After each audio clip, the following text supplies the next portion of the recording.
कर रहे हैं प्रशांत किशोर पांडे जी। बाल झाड़ेंगे तो बीच में मांग फाड़ लेंगे, ये कहला भाई। हाँ, प्रशांत किशोर पांडे जी जब बाल झाड़ेंगे तो बीच में मांग फाड़ लेंगे, बीच में मांग फाड़ का ओकरा टिकना है कि टिकवाना है, कौची के गला लो भाते हैं। कहीं जाएंगे तो मोछ मुड़ के जाएंगे, ये कौन सिस्टम हुआ भाई। चुनाव लड़ने का इतना ही जब आपको लग रहा है तो प्रशांत किशोर जी काहे नहीं चुनाव लड़ रहे हैं अपने से। ये चुनाव लड़ेंगे, इनको 500 वोट आएगा। गांधी जी में पावर है ना, गांधी जी क्यों लेके घूम रहे हैं ना, तो झंडा में गांधी जी या पैकेटों में गांधी जी डाल देते हैं। प्रशांत किशोर जी से हम एक के बात कहना चाहेंगे, 10वीं पास तो बड़ी दूर की चीज है। प्रशांत किशोर जी हमारा 39 का पहाड़ा पढ़ के दिखावे। प्रशांत किशोर जी तो गरीब लोग को सताते हैं। तो वो तो गरीब की बात कर रहे हैं ना। ये देखिए, बात करना, कथनी और करनी में जो अंतर है वही हम स्पष्ट दिखा रहे हैं ना। आप ये बताइए ना कि प्रशांत किशोर जी ये ठगेरुआ आदमी नहीं है तो क्या है। बिहार में राजनीतिक सरगर्मी तेज हो गई है, सभी पार्टियां एक दूसरे के ऊपर आरोप प्रत्यारोप लगा रहे हैं। इसी बीच प्रशांत किशोर एक इंटरव्यू के दौरान कहते हैं कि तेजस्वी यादव 9वीं से 10वीं पास नहीं कर सकते हैं। इन्हीं सब बिंदु पे बात करेंगे। हमारे साथ बातचीत करने के लिए हैं संतोष रेणु यादव। आइए हम बात करते हैं कि क्या हकीकत है, तेजस्वी यादव क्या 10वीं पास नहीं कर सकते हैं। सबसे पहले तो स्वागत है भैया आपका। जी शुक्रिया भैया, जिस तरह से अभी प्रशांत किशोर बिहार में नए पार्टी बनाए हैं और बयान दे रहे हैं कि तेजस्वी यादव 9वीं फेल है, 10वीं पास नहीं कर सकते हैं, इस पे क्या कहेंगे। प्रशांत किशोर जी की तरफ से कुछ पैसा वैसे मिला है किनको? आपको नहीं, तो सब पत्रकार को पैसा बांट रहे हैं। सब पत्रकार को पैसा बांट रहे हैं? हाँ, जानकारी तो मुझे नहीं है। प्रशांत किशोर जी का न्यूज इसीलिए लोग चलाते हैं क्योंकि प्रशांत किशोर जी सब पत्रकार लोग को पैसा बांटते हैं। तो बिहार में अभी ये स्थिति हो गई है भाई, अब जो हमको जो सुनने में आ रहा है वो हम बोल रहे हैं, तो हमको ही लगा कि कुछ फंड उंड मिला है आपको। नहीं, अच्छा, तो मैंने ऐसे ही स्वतंत्र पत्रकारिता कर रहे हैं। एकदम स्वतंत्र। अच्छा, तो आपका सवाल क्या था। तेजस्वी यादव 10वीं पास करके दिखाएं तो हम राजनीतिक छोड़ देंगे। अच्छा अच्छा, ये कौन बोले हैं। प्रशांत किशोर।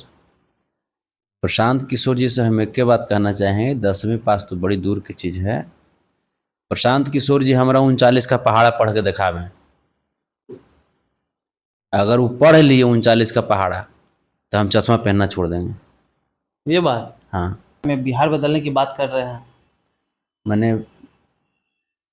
9वीं फेल की, 10वीं फेल की, इंटर फेल, वो तो बात की चीज है।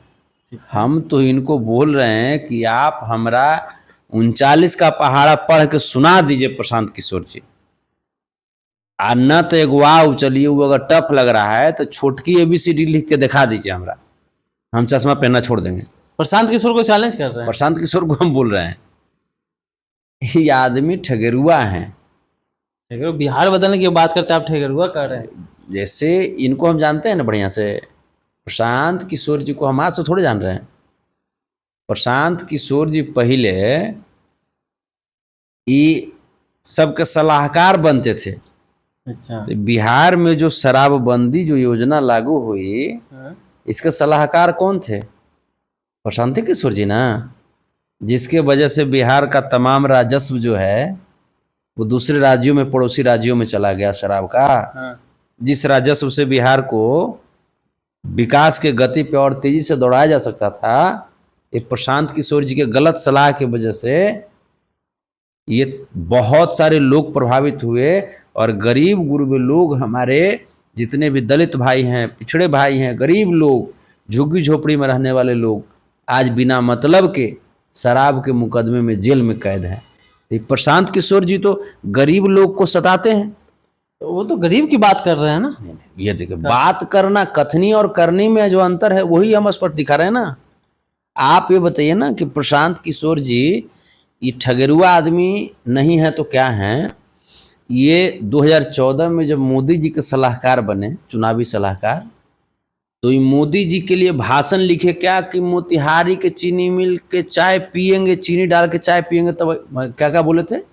जब बिहार दौरे पे आएंगे तो मोतिहारी की चीनी मिल के चाय पी करके ही जाए। मोतिहारी के चीनी मिल से बने हुए चीनी से चाय पी के जाएंगे, ये लिखे थे भाषण मोदी जी के।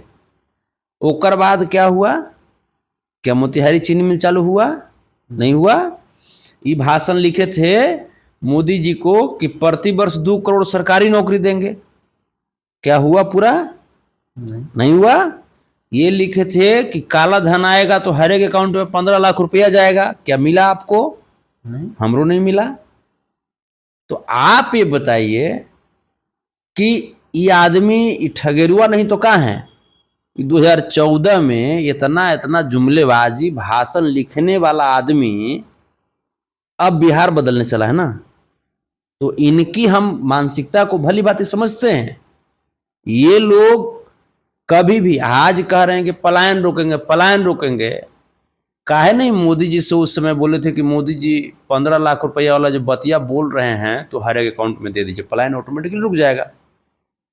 हर बिहारवासी के पास अगर 15 लाख रुपया, 15 लाख छोड़िए ना भाई, 10 लाख रुपया आ जाएगा, 10 लाख छोड़िए 5 लाख रुपया आ जाएगा ना अकाउंट में, तो कोई लोग बाहर नहीं कमाने जाएगा। सब अपन अपन घर में बिजनेस करेगा, गाय भैंस पटरू जो लेना होगा लेगा, बनियोटी दुकान करेगा, कपड़ा लता का दुकान करेगा, सब अपन घर में रहेगा, परिवार के साथ खुशी से रहेगा। वो कह रहे हैं कि हम हर प्रखंड में केंद्रीय विद्यालय बनवाएंगे, 10 साल हमको समय दिया जाएगा। तो देखिए, एक टर्म 5 साल का होता है प्रशांत किशोर जी।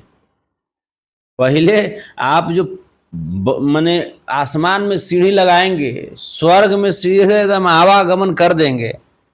अरे आपको पहले 5 दिन मिलेगा तब तो हैं। चुनाव लड़ने का इतना ही जब आपको लग रहा है तो प्रशांत किशोर जी काहे नहीं चुनाव लड़ रहे हैं अपने से? ये चुनाव लड़ेंगे, इनको 500 वोट आएगा। क्या बात करते हैं? प्रशांत किशोर जी को 500 वोट आएगा, 500 मात्र हम कर रहे हैं। बिहार के अलग अलग कोने में जा रहे हैं तो हजारों की संख्या में लोग आ रहे हैं। पैसा से सब आता है ना, गांधी जी में पावर है ना। तो गांधी जी क्यों लेके घूम रहे हैं ना? तो झंडा में गांधी जी या पैकेटों में गांधी जी डाल देते हैं। तो वो तो लोग कह रहे हैं कि जन स्वराज अब की बार बिहार में परिवर्तन लाएगा। परिवर्तन ठीक है, पैसा बांटिए सब सब। जब मेन बात है पैसा लिए कहाँ से हैं? इनके पास इतना पैसा कहाँ से है जानते हैं? ये हमारे संघर्षशील बिहार में, हमारे पिछड़े बिहार में इतना पैसा प्रशांत किशोर जी कौची हैं? ये कोई जमींदार घर के लड़का हैं? प्रशांत किशोर जी के पिताजी के पास कोनो 10-20 हजार बीघा की जमीन था। कहाँ से पैसा आया? कोनो इंडस्ट्रियलिस्ट हैं, ये उद्योगपति हैं? वो तो कह रहे हैं पैसा कहाँ से आया ये बताइए। नहीं तो लूट लिए बिहार को, सबसे 100 रुपया, 200, 1000 रुपया करके लूट लिए बिहार को, झूठा सपना दिखाए बिहार को। वो इंटरव्यू के दौरान कहते हैं कि हमारे जो कह रहे हैं लोग, आरोप लगा रहे हैं कि पैसा आता कहाँ से है। कह रहे हैं कि हम जितने भी पार्टी के लिए कार्य किए वो पार्टी से कुछ लोग जुड़े हुए हैं, IAS IPS या पॉलिटिशियन, वो हमारे पार्टी को दे रहे हैं फंडिंग के तौर पे। तो कौन कौन IAS IPS दे रहे हैं उनका नाम का खुलासा कीजिए। जो जो IAS IPS दे रहे हैं नाम के खुलासा कीजिए। आप ये ना कहिए कि सब पार्टी के जो भ्रष्ट जो सिस्टम है, भ्रष्ट सिस्टम से आप ले रहे हैं, ये ना कहिए। आप IAS IPS को क्यों बदनाम करते हैं? IAS IPS को बदनाम मत कीजिए। आप ही कहिए कि जिस पार्टी के लिए पहले काम किए थे वही सब पार्टी आप इनको पैसे देता है।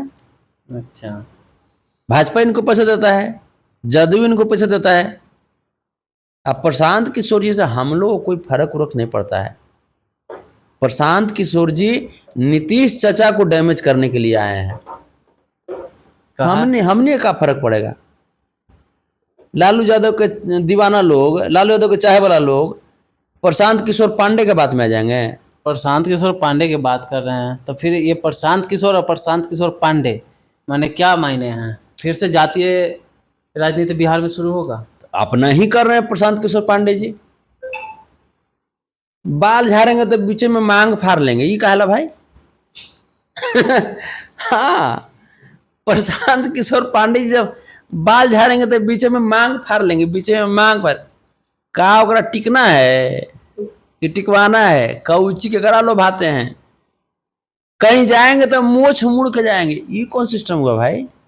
मोछ दाढ़ी रखिए,